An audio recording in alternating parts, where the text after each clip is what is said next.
Bom dia, primeiro ano. Sejam bem-vindos para mais uma revisão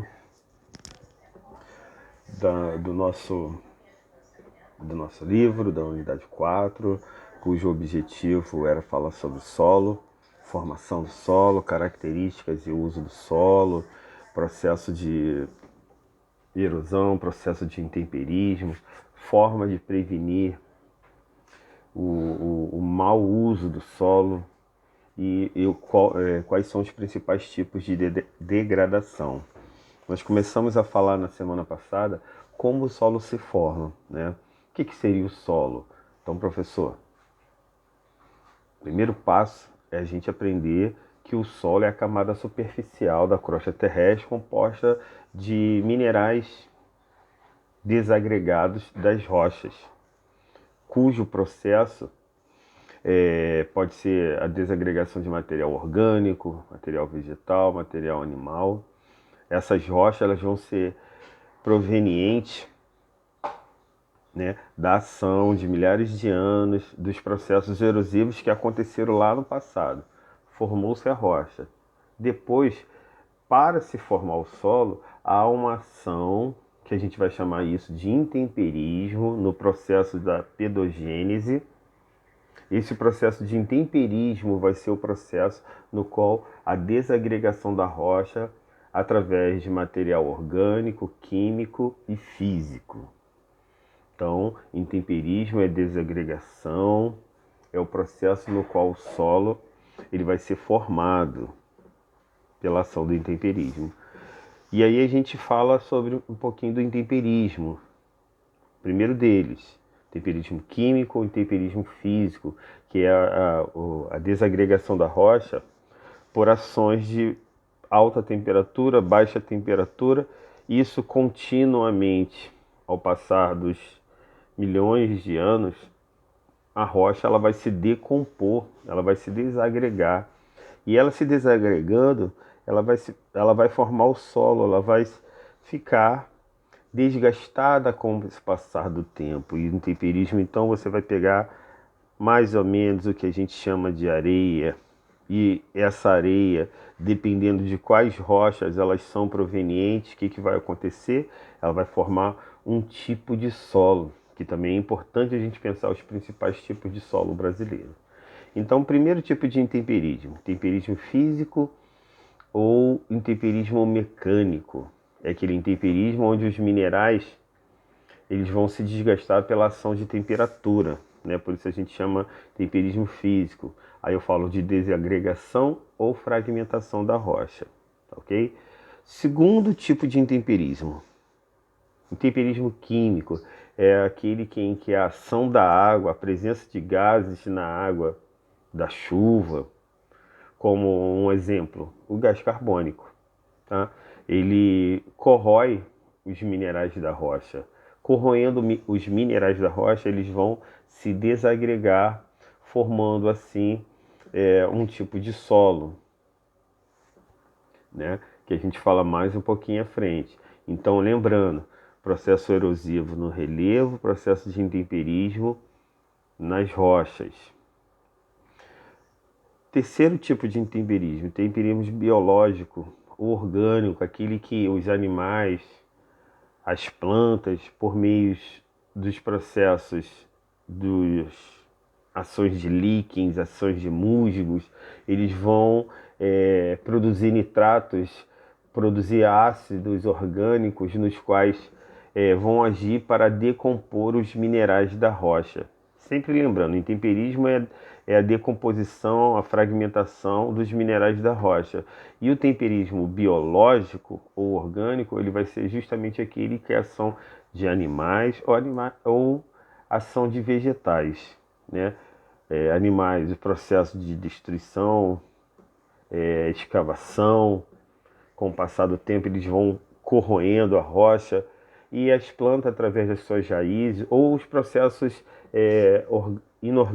orgânicos como a ação de fungos, né, bactericidas, e aí vai decompor a rocha, tá ok? E aí, quando essa rocha vai se decompor, vai acontecer uma coisa bem importante, a fragmentação dessas rochas, elas vão se ajuntar numa camada acima, então a gente vai lembrar do que nós estudamos, a profundidade e textura do solo, em que eu chamei isso de horizonte do solo. O que seria esse horizonte do solo? Eu tenho camadas em que eu vejo solo formado e solo ainda não formado. Então eu vou ter o horizonte O, o horizonte A, um horizonte mais rico em líquens, em musgos, em humus. E aí eu vou ter o horizonte B, quando eu tenho aonde eu encontro até as raízes das plantas. Eu tenho o horizonte C, onde eu encontro ainda fragmento de rochas, e o horizonte R de rocha consolidada. E aí então eu vou ter texturas diferentes, eu vou ter profundidades diferentes do solo, porque aquela localidade ali foi uma área propícia aos tipos de intemperismo. Então eu já vou ter a formação do solo. E aí então a gente também aprendeu um pouquinho sobre os tipos de erosão, erosão hídrica, ou pluvial da chuva, né, que ela pode ser, ela pode ocasionar a remoção dos nutrientes do solo. Eu chamo isso de erosão superficial ou laminar. Ela vai tirando a vegetação com o passar do tempo, os nutrientes.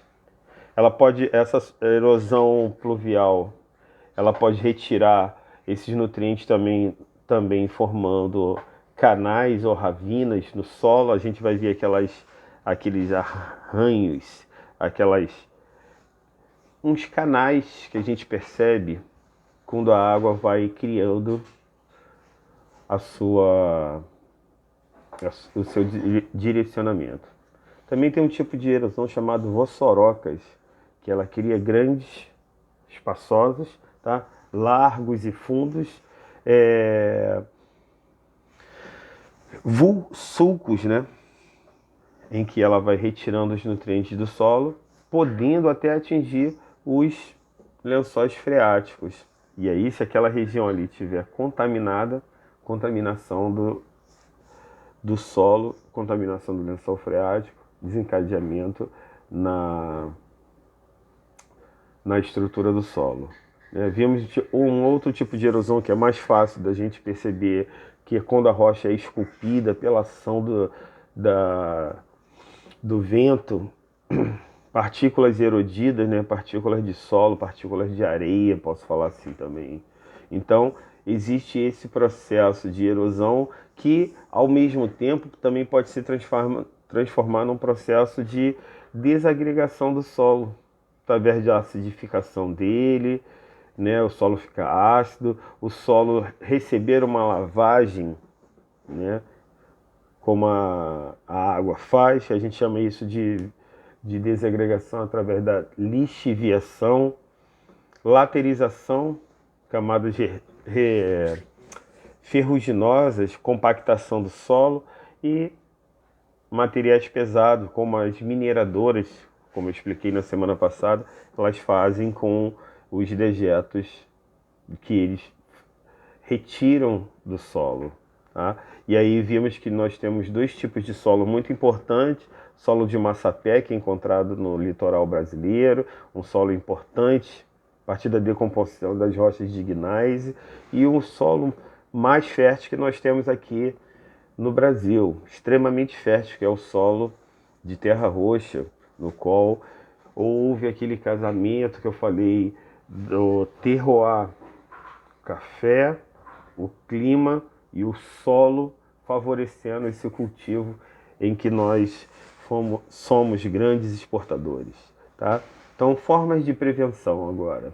Forma de prevenção, a gente pode falar de curva de nível, área de declive, né? Construção de encosta, de lombadas, para que a ação da água, do vento, não faça desmoronamento. Sucessão de culturas, cultivos diferentes, para que o solo não fique empobrecido.